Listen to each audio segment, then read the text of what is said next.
right now is we're going to create this effect I just showed you a minute ago that is kind of wrap around an image. But the image that I'm going to show you where I started was not like that, did not look like that at all. It looked like this.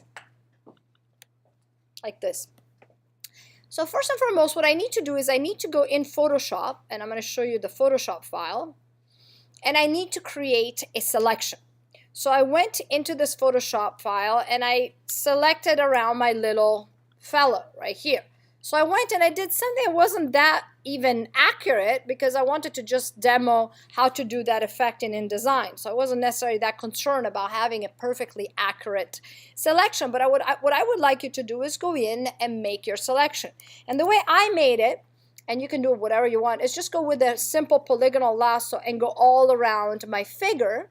And I'm going to actually do it with you so that it doesn't look like I already have the work done and you're there doing it while I jump to InDesign, that I would hate to do. So I don't know how complex your image is, but again, remember the purpose of this is just to demo how you can take a photograph inside InDesign.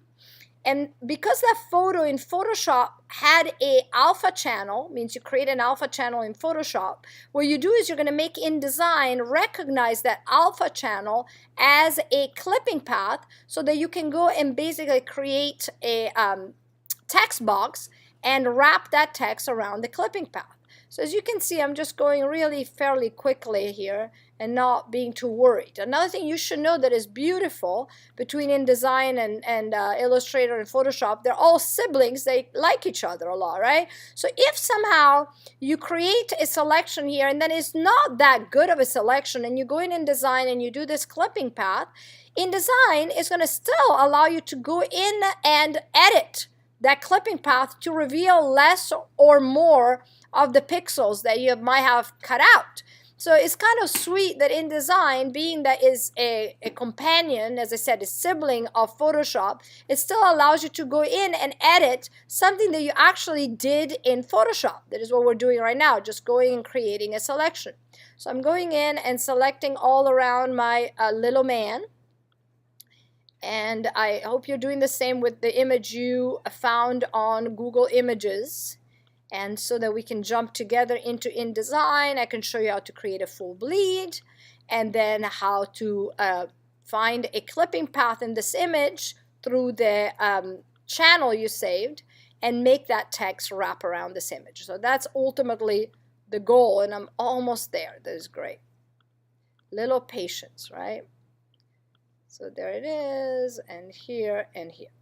So now that I have a selection, all of you might remember from Photoshop that we just finished, that you can go in your channels right here, and you can click on this little, some lovely student told me could be a Japanese flag, and you have now a selection.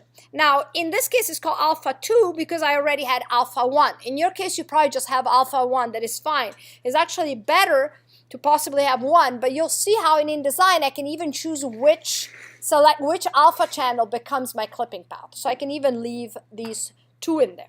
So now that I have saved my selection, I can deselect, Command D, and I have to save this document as a PSD. So if you started from JPEG, now that you have an alpha channel in there, when you do File Save, it will say how you want to save it, as which format. So right now, mine is already a PSD, so it's not going to work. But if you go in my case, I'm going to do Save As, and I'm going to call it 1. And you see down here, it will say Photoshop. Now, be careful that right here you have that alpha channels checked. That's really important. And I'm going to say Save and say OK. Now I can finally jump in InDesign, launch InDesign that I have actually open right here. And I'm going to actually close this document that I don't need. It was just to show you where we were going in the future. So I'm going to close it in terms of, what are we trying to achieve. I'm going to say File, New Document in InDesign. And let's look at this interface because this time it matters to go down here and choose if you want to bleed and a slug. So what I'm going to do first and foremost, I'm going to actually uncheck facing pages that I don't need. I'm going to make it for fun into a tabloid because I always tend to do letter size. And instead of having a portrait orientation, I'm going to do a landscape orientation.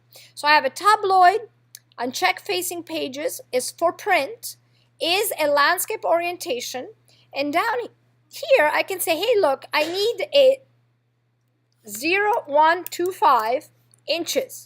Now 0.125, for anybody that remembers, is 1/8 of an inch. Yes, Joe. Can I go back to where we saved it as alpha with alpha channels, because it's not letting me do that for PSD. Okay, let me come and see it. Go to file save.